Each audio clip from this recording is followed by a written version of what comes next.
चलतु खाइबा आज देसी अंडा तरकारी। आलू भजा चलती अंडा तरकारी पे हमें कौन कौन सामग्री नंगा पियाज धनिया पत्र कंचा लंका टमाटो तापर आम नहीं जावा अदा रसुण पेस्ट धनिया गुंड गोटे चामच लंका गुंड चिकेन मसला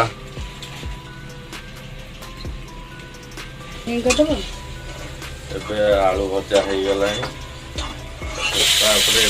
तेल पकई अंडा को आम भाजी दवा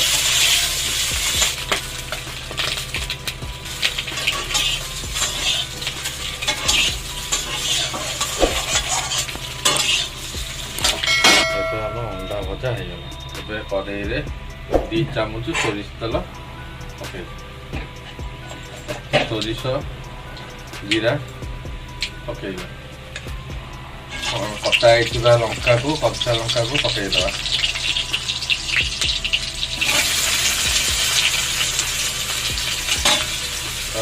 लंका भाजीगला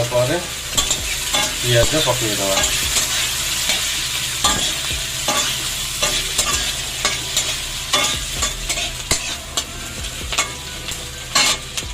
पियाज भाजी गला आम बटा जाइए मसला को पकईदे अदा रसुण पेस्ट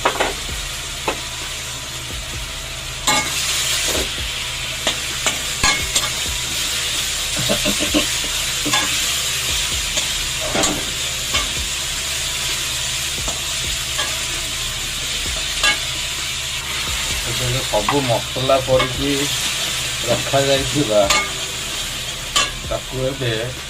आम मसला रे मिक्स करके पकईदे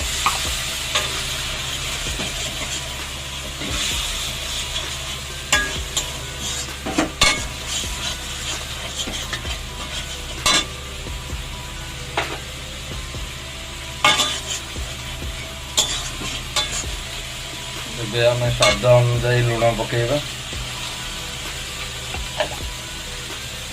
और हलदी भी पकईबा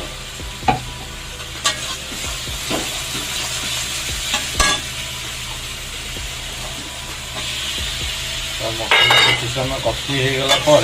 टमाटो पकईदे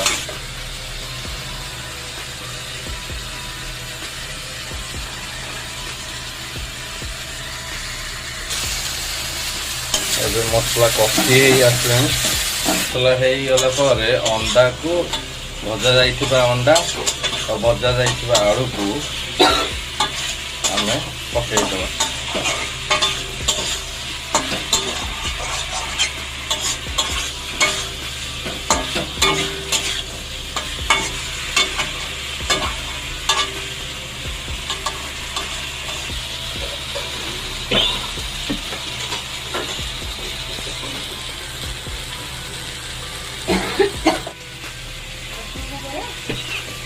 मसला कषि आसला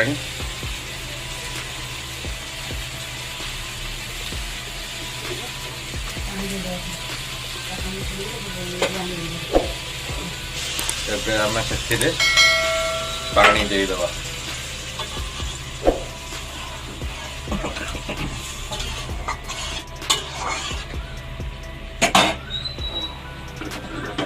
किसी समय फुटा आम छाड़देवा